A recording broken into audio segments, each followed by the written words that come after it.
panel. If you could also join, sir. Nadeem sir. Saqib sir, can I also request you to come and join for a group photograph of the panel? While the panel takes a group photograph, I just have two announcements. One is we're going to break for lunch, and we'll come back into the hall by 2:40. We are running a little bit behind schedule. Please look at your watches, and I'll make the announcement. Namaz arrangements for men is at the masjid at the poolside. So for men, you can pray there. And for ladies, you can pray at the Pakistani restaurant. Arrangements have been made there. Feedback forms. Please take a moment during your lunch break to fill in the feedback forms. We will collect them after you come back at 2:40. See you then. Have a wonderful lunch.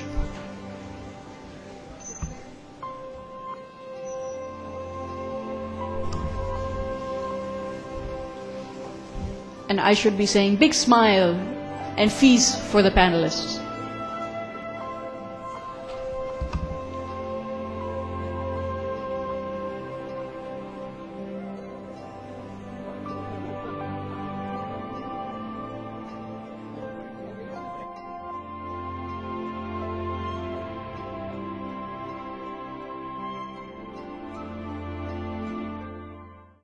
It's all about enhancing exports, imparting education about social accounting, integrating compliance and standards for organizations who export products to international markets. He was also the Minister and Deputy Permanent Representative in the Pakistan mission to the WTO in Geneva and participated in ongoing negotiations. What perhaps the most, odd or tweak or interesting part about Naseem Qureshi Saab is that he has a master's degree in literature. Please put your hands together and help me welcome Mr. Naseem Qureshi.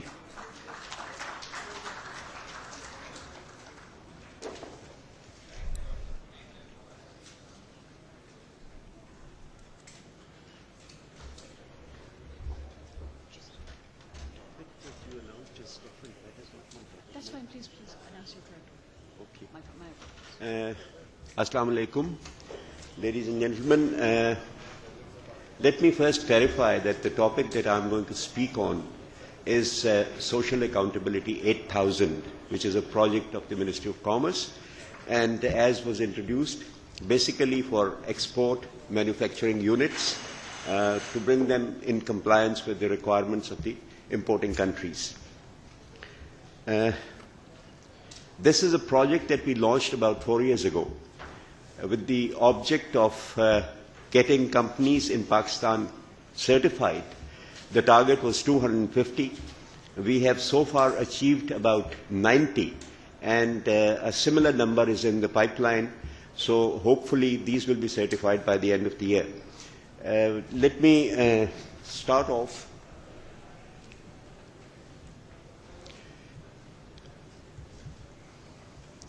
Why did we find that there is a need for Social Accountability 8000 certification in Pakistan?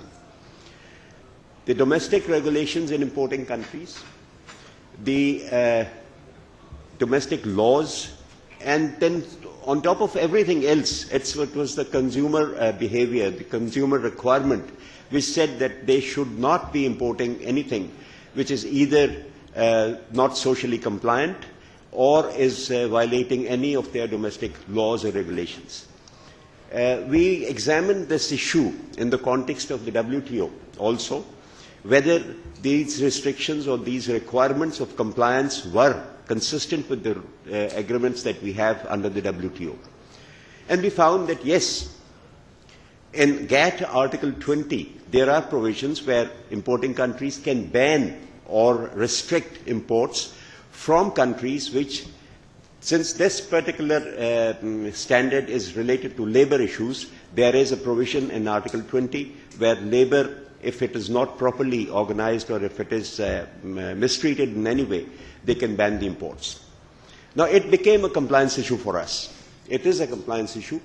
And if I can jog your memories a bit, you would recall that Pakistan's exports of shrimps, fish products, were banned in the European Union because of phyto and phytosanitary conditions in Pakistan. Similarly, the first shock that we got was when the United States withdrew GSP from Pakistan on surgical instruments, carpets, and sports goods because we were employing child labor. Similar, you see, conditions have been imposed in various other forms. For example, under the Homeland Security, you would recall that the United States required that all containers leaving Pakistan should be scanned and certified that they do not contain any contraband, or for that matter, anything that is against the Homeland Security laws. So all these various types of, you see, requirements that have come in have forced the exporting countries to comply with the domestic regulations, domestic laws, or requirements of the importing countries. What is S8000?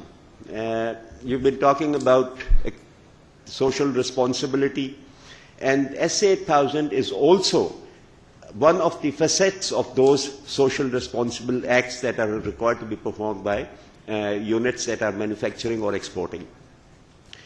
It is basically related to the labor force, and it can be adopted by any organization, irrespective of its size, the kind of manufacturing it is doing, or where it is exporting. It provides a framework for social accountability, and that accountability is throughout the manufacturing chain, starting from the raw materials right up to the finished product. And finally, it is the first auditable standard. You might have heard about codes of conduct and other, you see, requirements, but this is the first auditable standard which is internationally recognized. What is the purpose and scope of SA8000?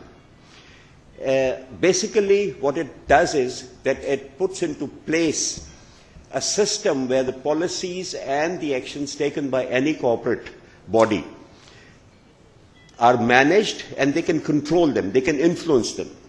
It also demonstrates that the policies and procedures are in line with the standards laid down by SA8000. And thirdly, what it requires is that the actions taken by a corporate body are in compliance with the national laws. You might have heard that municipal regulations always take precedence over international obligations. So it is there to ensure that national laws are followed, and then what is dictated by this standard is also followed. Now coming back to the core requirements of this standard, it is elimination of forced and bonded labor, elimination of worst forms of child labor, freedom of association, compensation, and disciplinary practices, which means that you cannot fine or impose penalties on the labor force, and if you do, that money is to be spent on their welfare.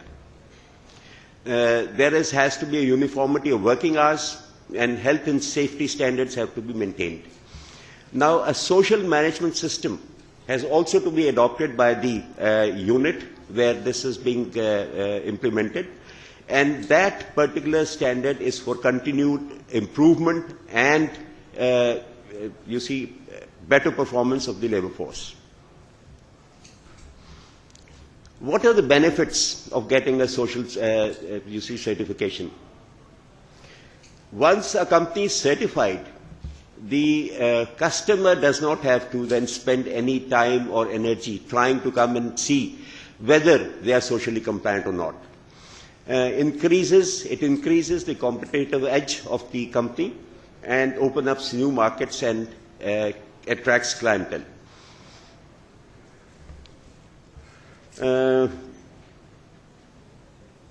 Export market, I've already said, it then establishes that services and goods originate from a fair and safe working environment. Now, SA8000 also indirectly increases corporate image. It reduces the cost of managing social responsibilities, and it enhances company brand and reputation. On the other side, as far as the labor force is concerned, it you see, provides opportunities to the labor force to organize trade unions and bargain collectively. Opportunity to work directly with management and public awareness of companies committed to ensuring good working conditions. Now, this project is completed in 2 phases.